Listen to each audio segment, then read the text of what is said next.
Session is called the Wellness Fallacy. Professional women need more than mantras.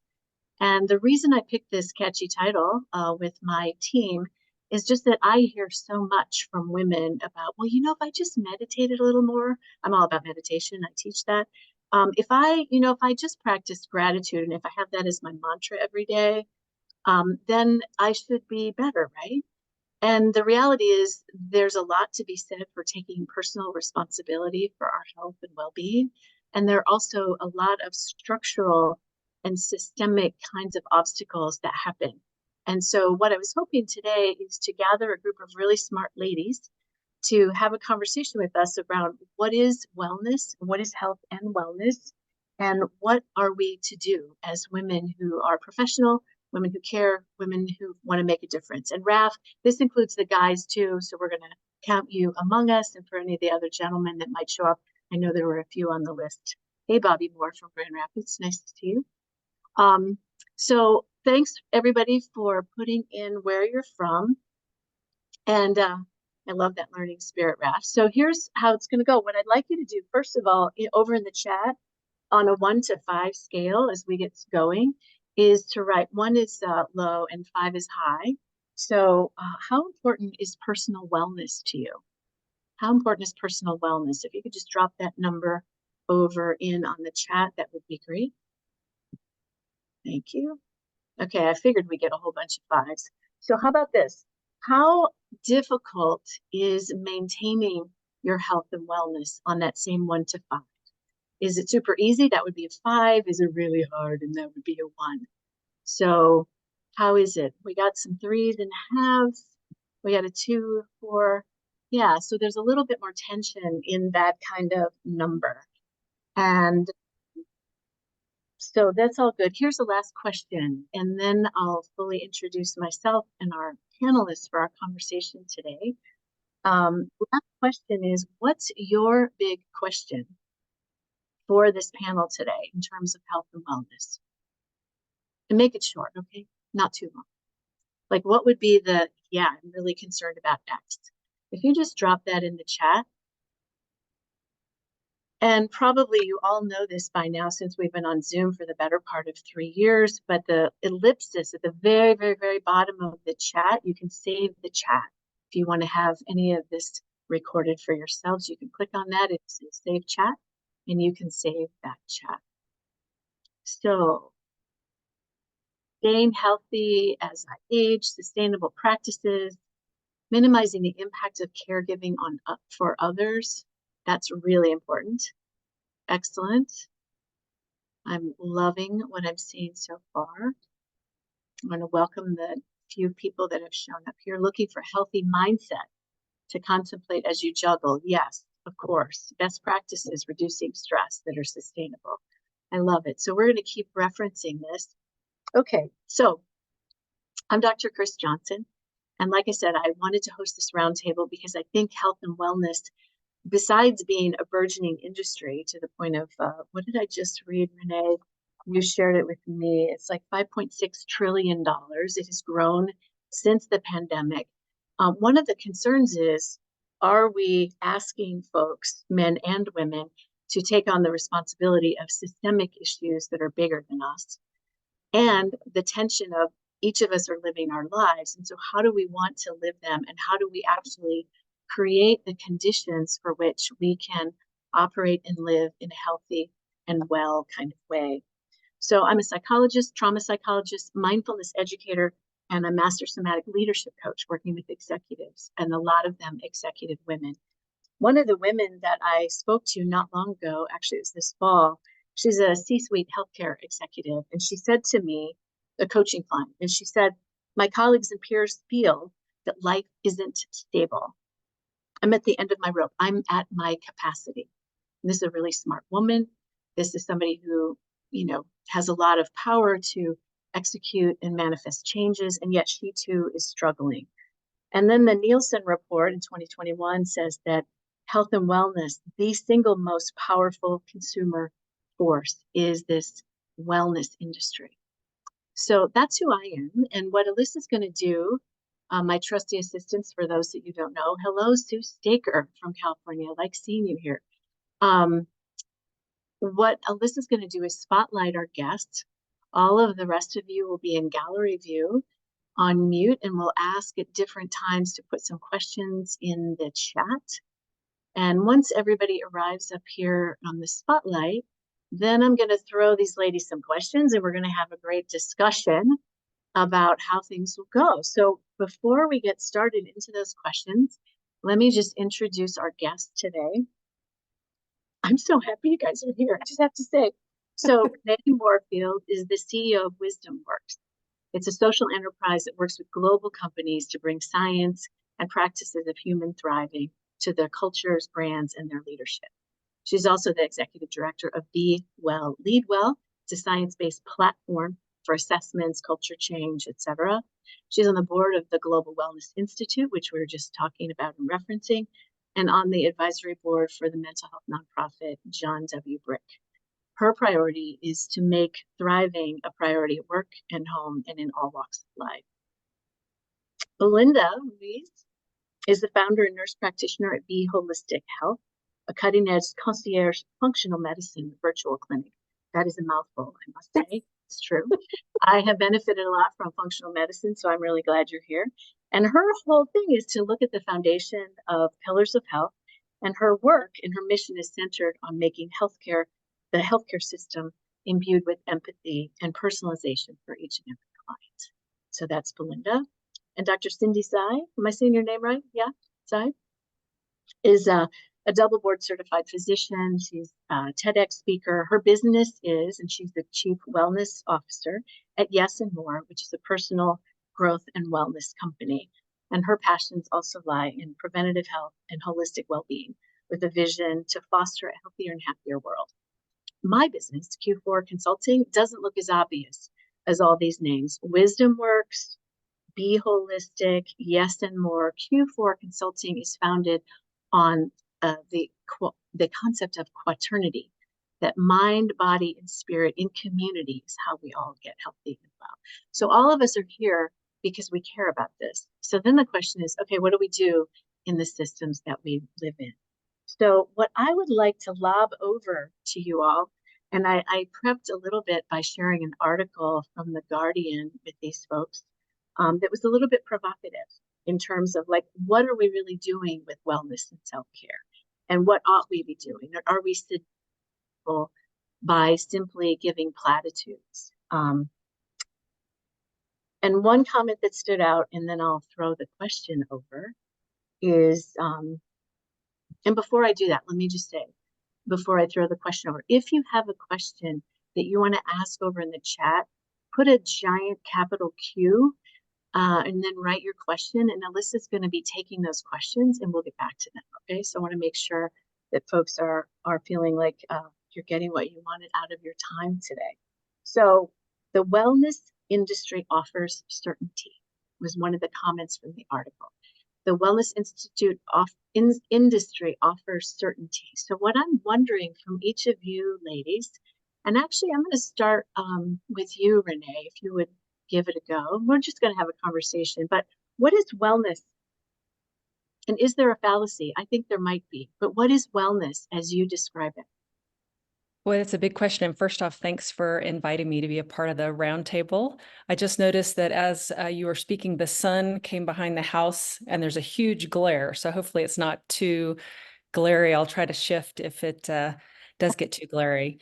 You mentioned the Global Wellness Institute. I am on the board of the Institute, and the Institute is probably the first organization to try to put its arms around the industry and to define, hopefully for the industry, although many cultures for thousands of years have been defining wellness. So I want to acknowledge that this is an old word.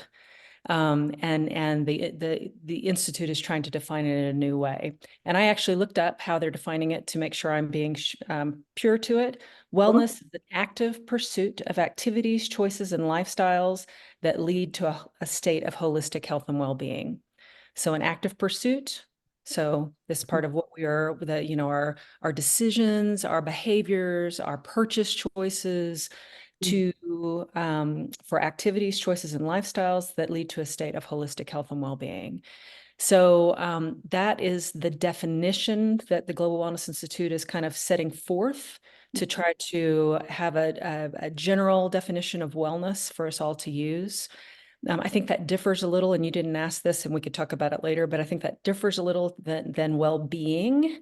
So that's another kind of distinction that I would that kind of bring up in this conversation. But the wellness fallacy, that article was terrific. Anyone on this in this group that didn't get a chance or hasn't seen the article from The Guardian, Chris might be able to send it to you. It is very provocative and it's really terrific.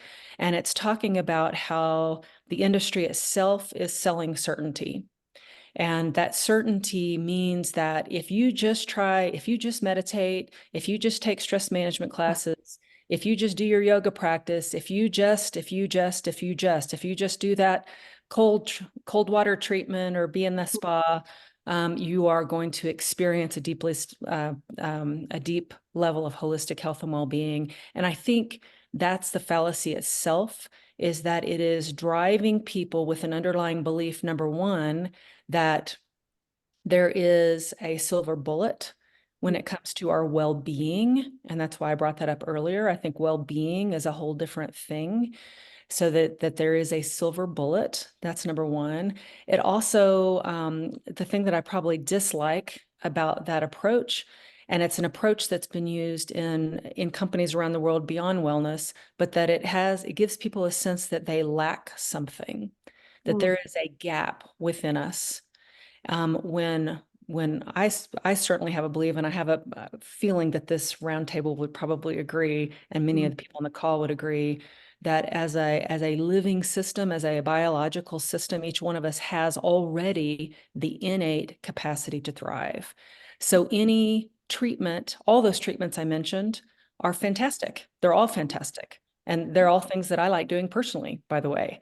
But done in a context of, this is supporting me in developing a healthier relationship with myself and in tapping into ways that I can already thrive, is very different than, I'm going to do this treatment because I don't know myself and I lack something, so I need this treatment to be whole. Those are very, very, very different orientations.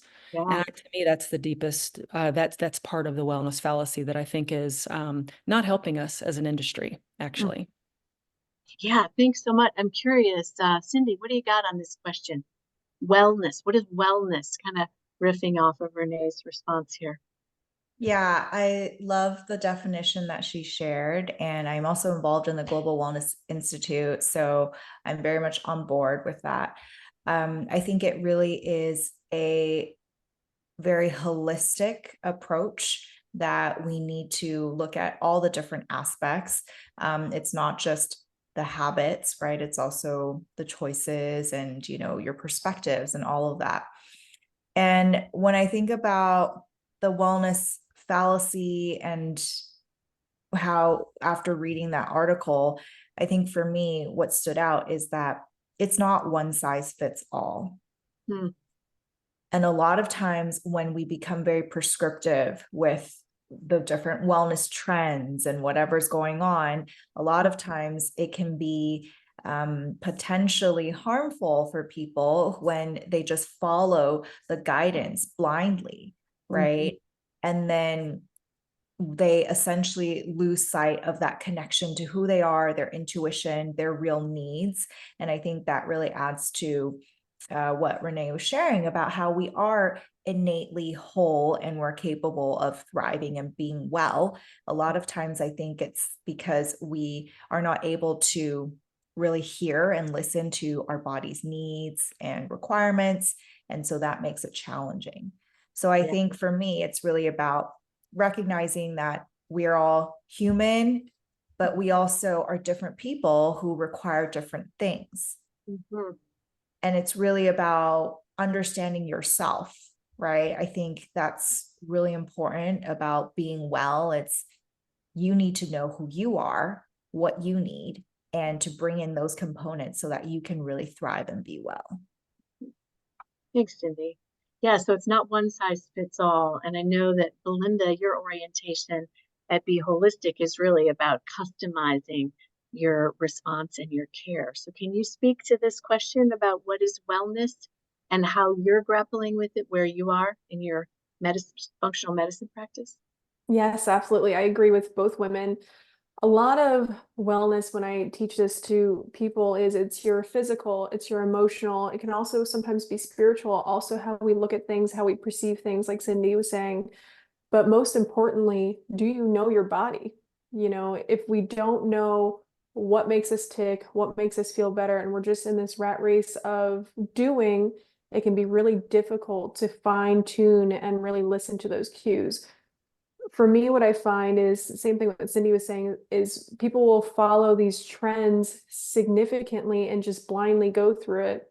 And an example of that would be intermittent fasting. There's really great properties for it, but if you're completely stressed out and you have high amounts of cortisol and you've got low blood sugar, I'm probably not going to recommend that for you because it's going to do you more harm than it's going to do you good.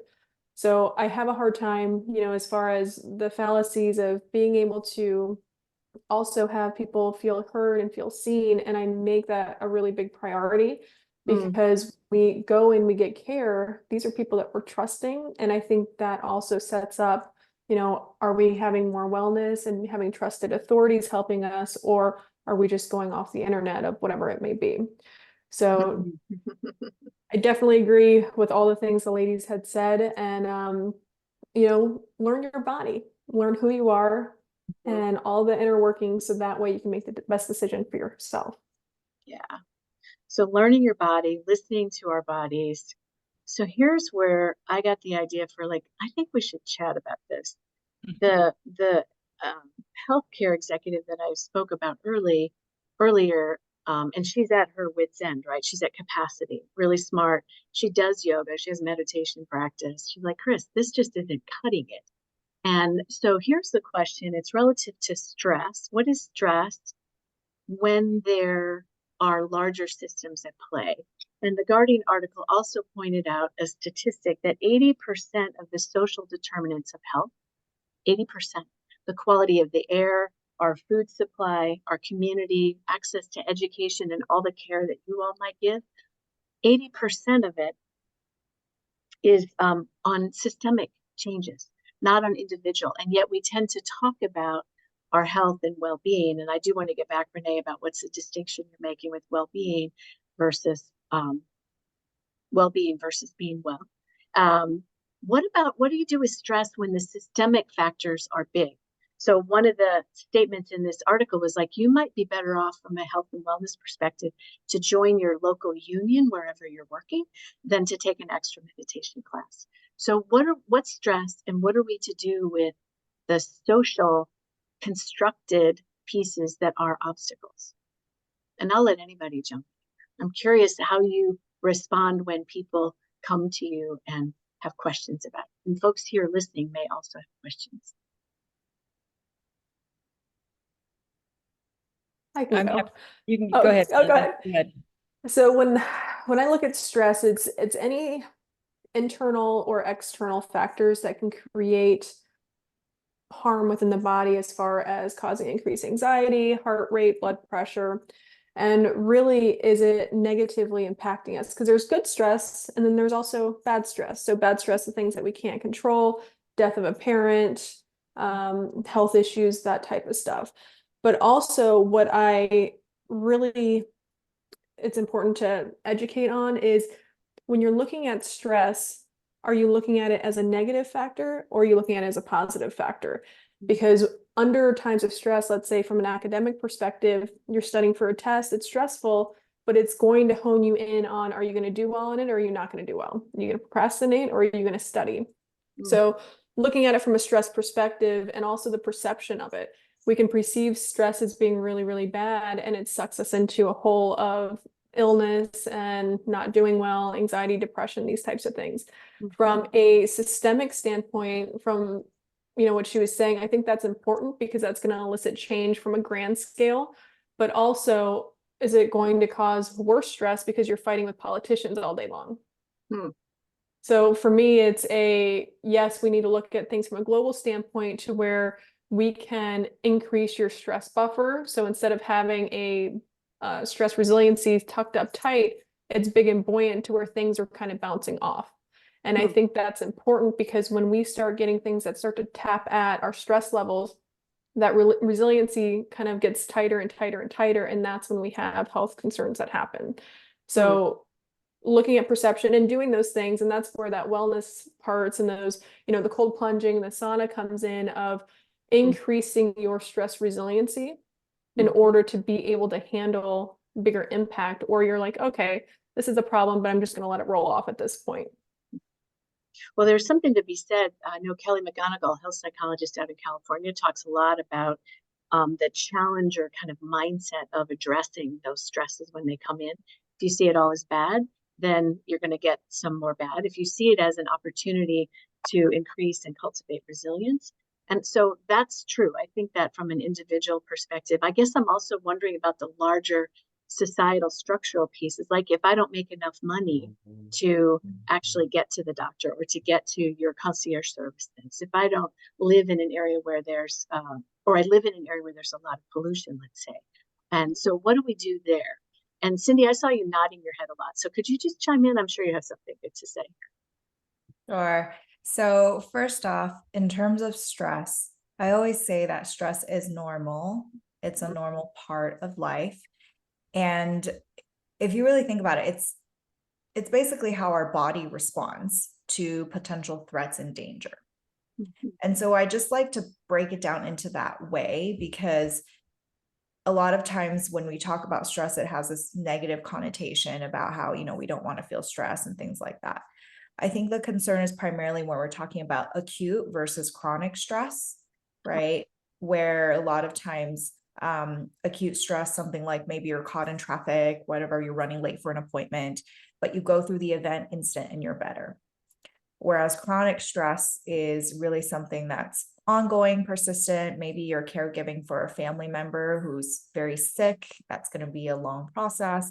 And those are the times when you really can't, essentially your body is constantly in that sympathetic fight or flight state, leading to a lot of the chronic, hormonal changes, chronic diseases, inflammation, things like that. And so I think it's interesting to just at least be aware of the different types of stress. And when we're looking at maybe taking a step back, bigger picture from the systemic standpoint, I think sometimes the reason it can feel really challenging is because these are really big issues that cannot be quickly addressed and fixed. Right? There are different people involved and different groups that you have to talk to and all the things. And so I think as an individual, what happens is you can sometimes feel really helpless and frustrated, which essentially really adds to a lot of your other stress and things like that. But I always say that the best thing is it all starts with awareness. Yes, it does. And so I think the moment you're able to pause and to recognize, okay, first off, being aware of your personal stress levels, and then recognizing where it's coming from, right? Is it personal life? And then to what extent are these systemic social aspects influencing it? And then from that place of awareness, you're a lot more empowered to make decisions and choices and to really mitigate and to build the resiliency, to bring in practices that work for you. But I think a lot of times the reason it can feel like this uphill battle is because we're not even pausing to really think about the aspects that are contributing and the places that we do have control and to change it in an active way. We do live in an instant gratification culture, right? So we all want stuff to happen lickety split, and it doesn't usually work that way. So you're right. Renee, what do you think about this question of stress and the social structural pieces versus the personal? Because everything we're saying is of a piece, right? And Yeah. So I am really agreeing with Cindy and Belinda on stress being natural, stress being normal, and us as individuals, all of us, I'm going to way include myself in this because I've been through a major stressor lately, is to develop a healthier relationship with stress. So we can all do that. However, the way I took your question was beyond the personal. What are some of the social and organizational and societal factors that also influence that? So you started with a quote about 80% of our health is based on environmental and societal factors. And by the way, that in that article, that research is about health. It's not necessarily about wellness or well-being. So we don't know what that author means about health. So social determinants of health are usually around physical health.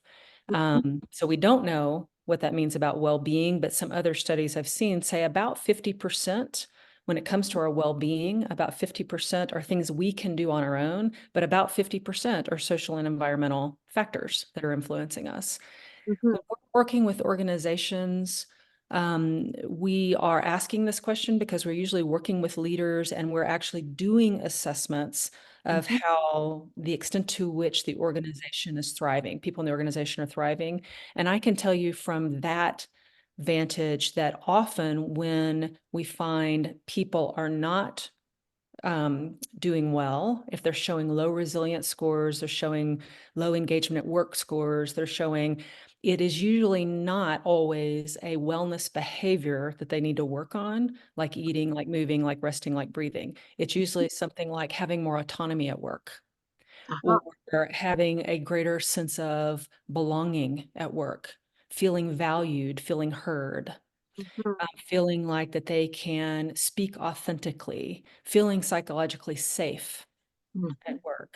So these are all social and structural factors that leaders in an organization can start to, if they want to get honest about that, they can then start to make changes. And that really shifts them away from a focus on individual wellness programming, which is important and good, to how do we create an organization's systems, structures, policy, and culture where people can really thrive here. Now, individuals have a responsibility personally as well, but the organization has a very significant responsibility. I'm not going to talk, by the way, about society because that's not my domain, but however, we're all bringing society in there with us as well. All of our isms, our racism, our genderism, our ageism, all of these are macro factors that turn into micro behaviors, microaggressions, micro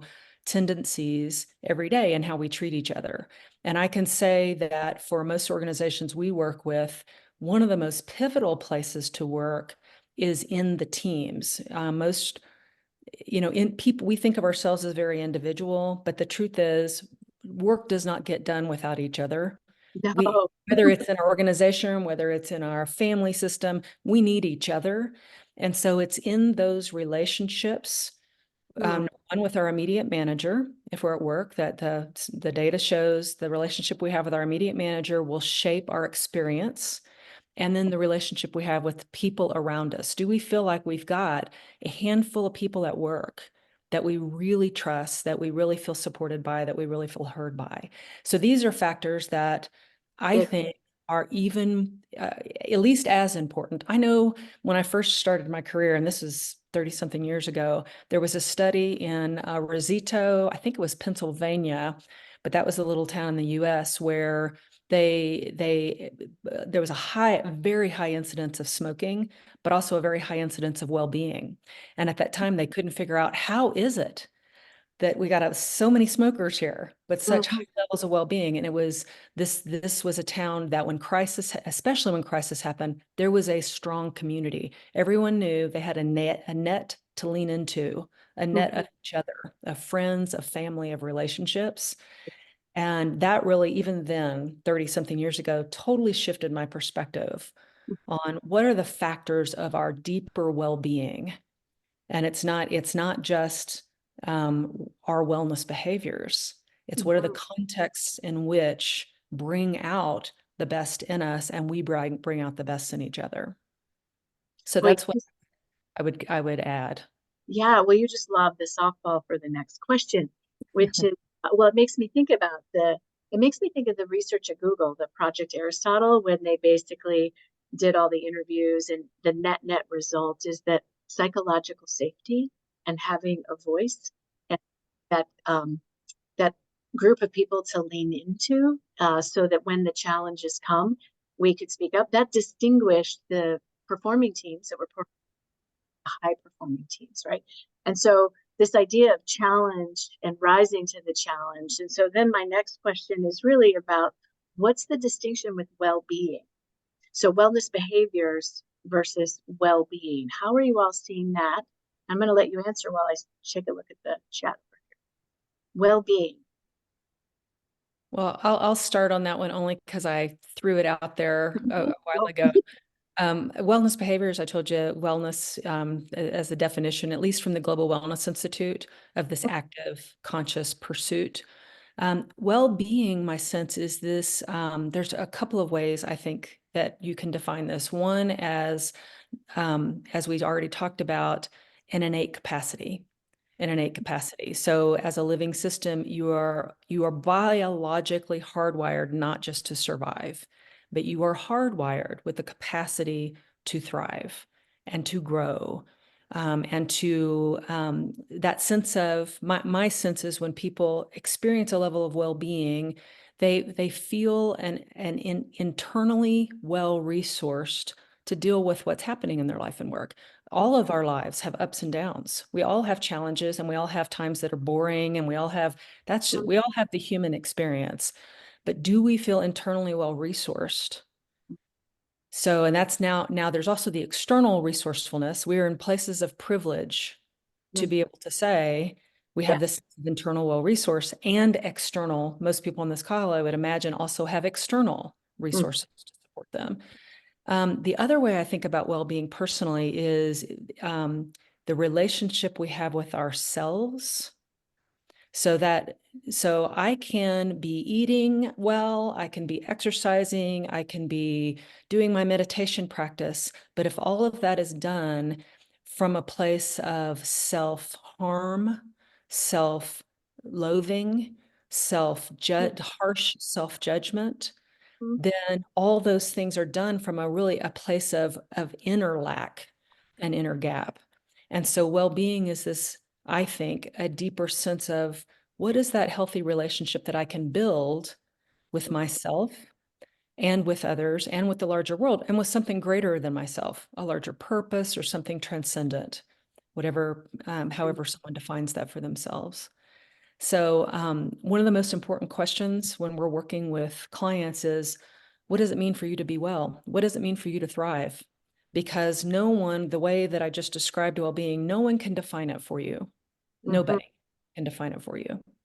And I can externally look at someone's life and going, wow, that looks hard. Like I would not be well in that. But for them, they might be saying, this is exactly exactly where I want to be in my life, because I'm learning, I'm growing, I'm exploring, I'm thriving. So really, again, Margaret Wheatley, early in my career, Margaret Wheatley wrote this book. She is in biological systems, and she wrote this leadership book.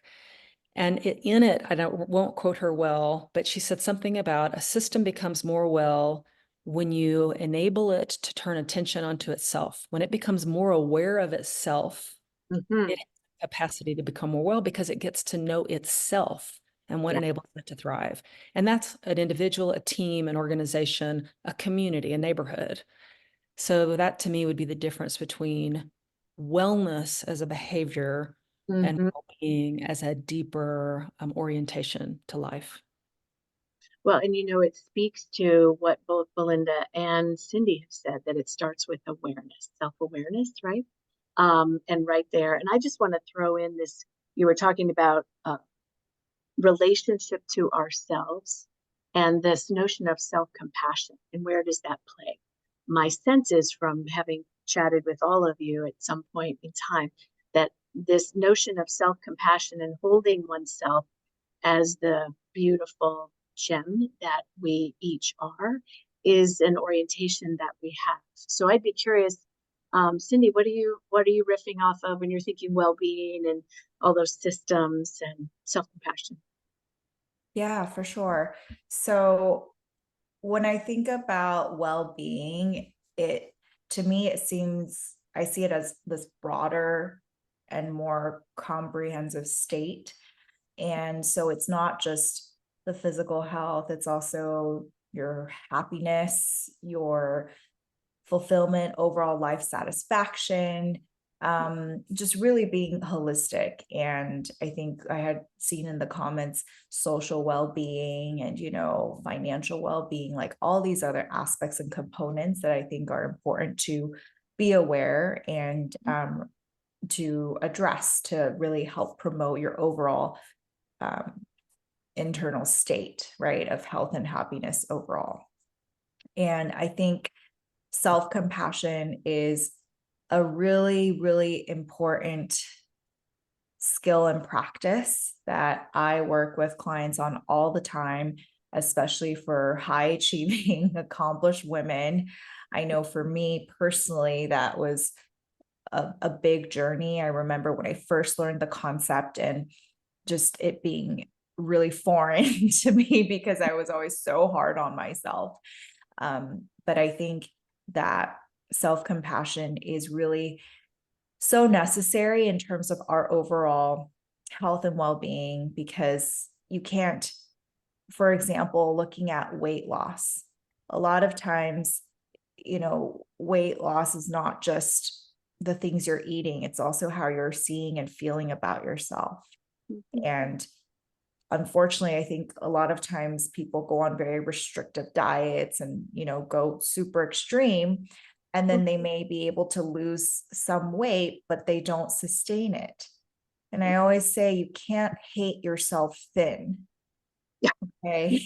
We have to learn to really love all parts of ourselves. And it's only when we really accept and see ourselves and forgive ourselves and do a lot of some of the deeper reflective work, bringing in the compassionate, the self-compassion and all these elements, that's when we really can have true healing and well-being.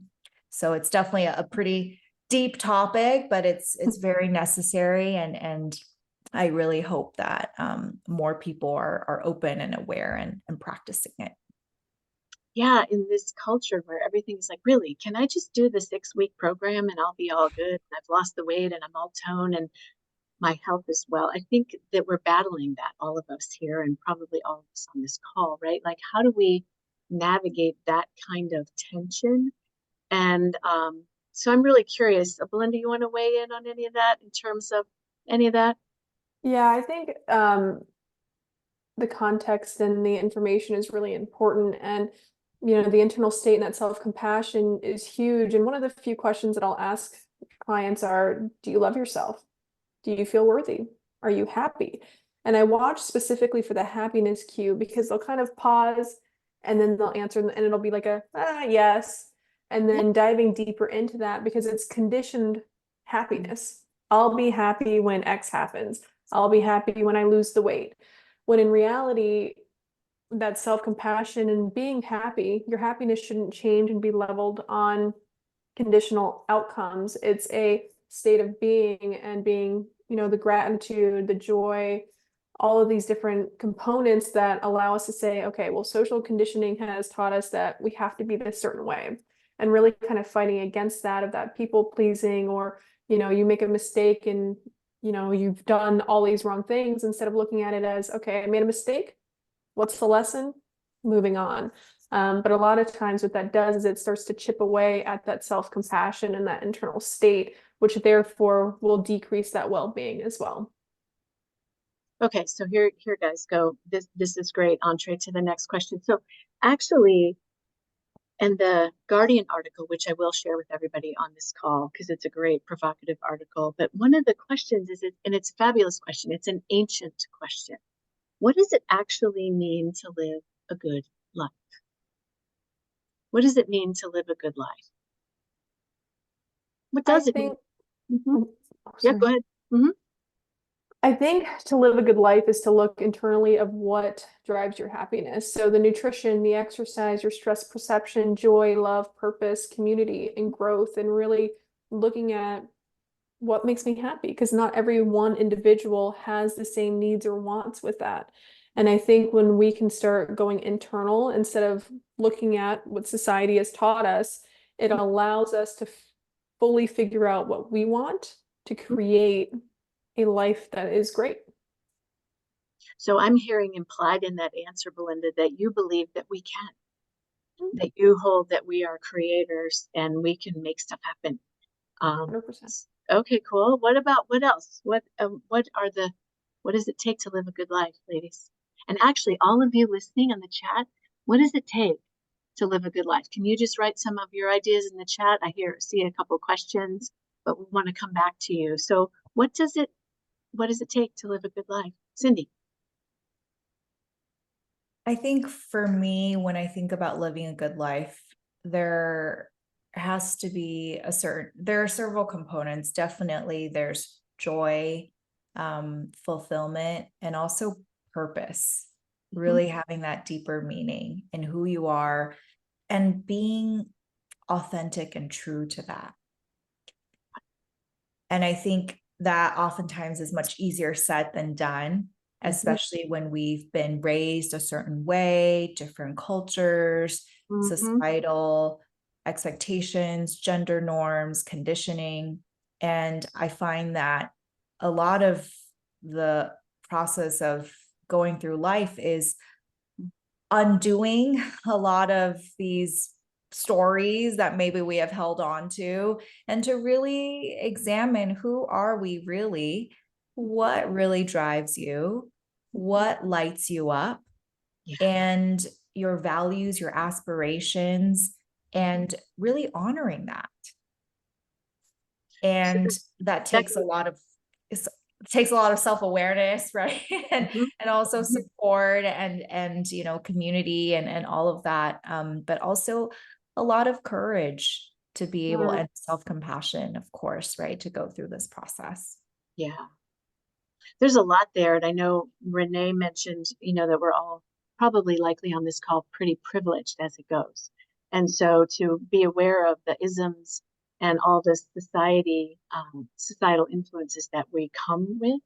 But all of those things are really, really great. And I was just looking here. One of the questions, thanks for everybody putting in, what does it mean to live a good life, connecting with yourself, what's important. You all just said that. Service to others, deep rest, wonder, community. Renee, you mentioned that. And here's a provocative question. Thank you, Catherine Riddick. Could living a good life simply be a matter of choosing a good life? Now, isn't that a possibility? So what do you think, Renee? Wow, it's hard to go last on this one because I just want to say ditto, ditto, ditto, because all of this is so good. I do think it's an internally defined, like you have to define it for yourself. To me, so much of what we're talking about right now, we talked about the larger societal, environmental, structural components, but now we're really talking about, if you took off the word off of well-being, we're talking about being. This is about being. These are questions of being. And and this is really just repeating what Cindy and Belinda just said, we are often so naturally, just the maturation as a human being, we are so naturally defined by the outer world and need to be, so that we can grow and evolve as a human being. But at some point, really taking stock of what does well-being, what does a good life, what does thriving mean to me, and starting to let go of some of the external definitions. I can say as a woman who grew up with very strong fathers, two of them, stepfather and a biological father, who I was have been close to both, being very defined by work.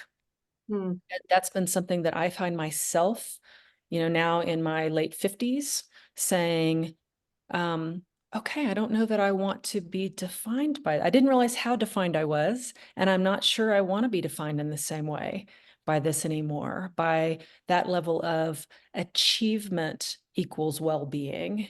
Mm, So, and work equals well-being. So really looking at, and I think Cindy said it, what are the things, it's the process of letting go and loosening, mm, unraveling in a positive way some of the stories that we hold that that we've allowed to define ourselves naturally as a child, but then as adult without consciousness. mhm. Now going, okay, now I want to consciously say, what are the stories I want shaping me? Yeah. And so I think that's what it means to live a good life. I don't think the outer world can tell us what that means, but I think it is such a worthwhile exploration. It's one of the most important things we can do to experience well-being, no matter what's going on in our life. Boy, I think that's so right on. And it kind of brings it full circle. Like it starts in our bodies and then we're influenced outside and then we come back to bottom line, it comes to here. What are the places that each of us are living? And we can only go internal to define what it means to thrive. I know a couple of other people have said some things. Living a good life is living out loud.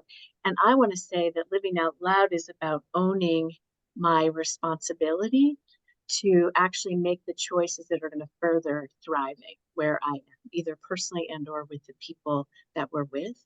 Um, what I'm wondering here, last question. So we have about 4 minutes, okay? Last question would be to my client who said, Chris, spent, I'm at capacity, I'm done. I'm smart. She's a PhD, right? So there's no lack of that. What would you, if you were to see her in front of you today, could be any of us on this call actually, and she said, oh my God, I'm spent, I'm done, I've tried XYZ. What would be one sentence of wisdom that you would share with her? Well, I'll start because I think I just said mine. Yeah. And that is, really being on a journey to define what thriving is going to mean for her at this stage of her life.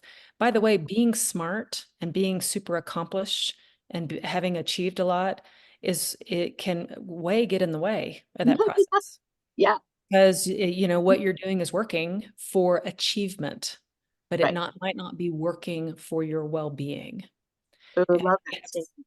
and we Mhm. have such a high ethic for achievement in the Western world, Yeah. so, but really saying, what does thriving mean to me? And having support, like from you as someone who can be a non-judgmental, very compassionate listener and Mhm. coach.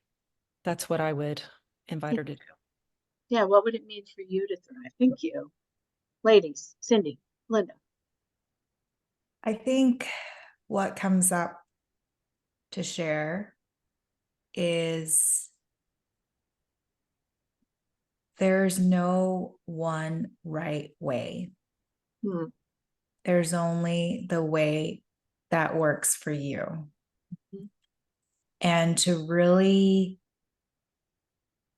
give yourself permission to choose, to explore, to wonder, to be curious, to set intentions, to really live life the way you want to.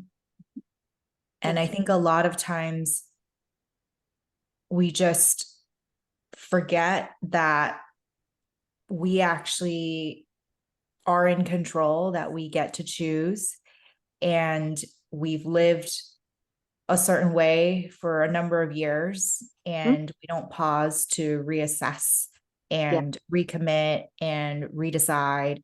And so a lot of times it's just a very simple space we talked a lot about psychological safety and the importance of that. And I think it's really for people to know that it is safe to be yourself, that you are, and also recognizing we're not here for everyone. Right. Oh, come on. We're not. And so we're supposed to do it all, right? And I think when you really peel away some of those external pressures and beliefs, I think that can be very liberating and supportive. So I would offer that. Thank you.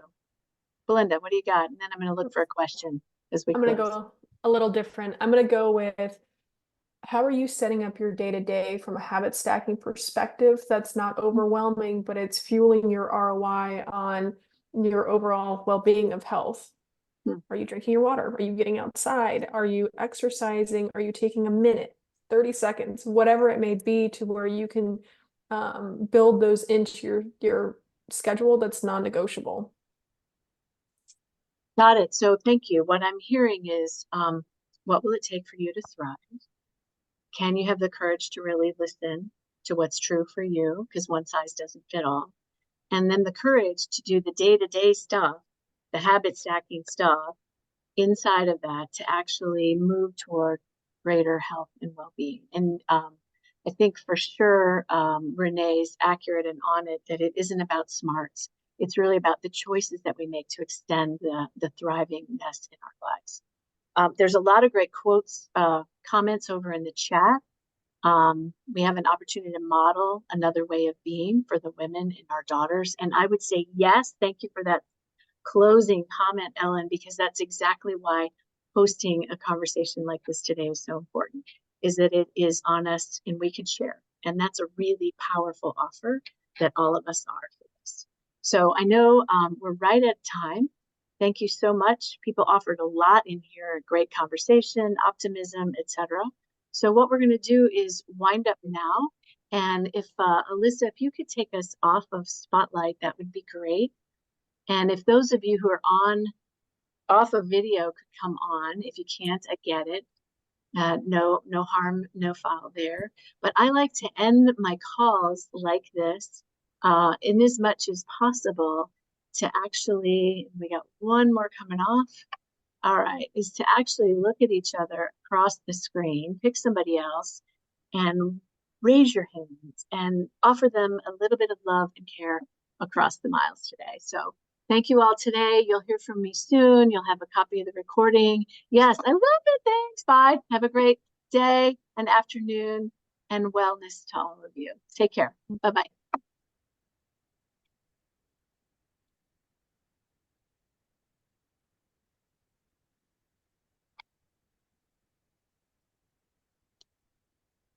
Cool. I will be in touch, ladies, with you all. I'll offer you all of this stuff to share, and I'll be in touch soon. Thank you so much today. I really appreciate it. Super. Thank you. Thank you, Chris. Thanks. Bye-bye. Take care. Bye.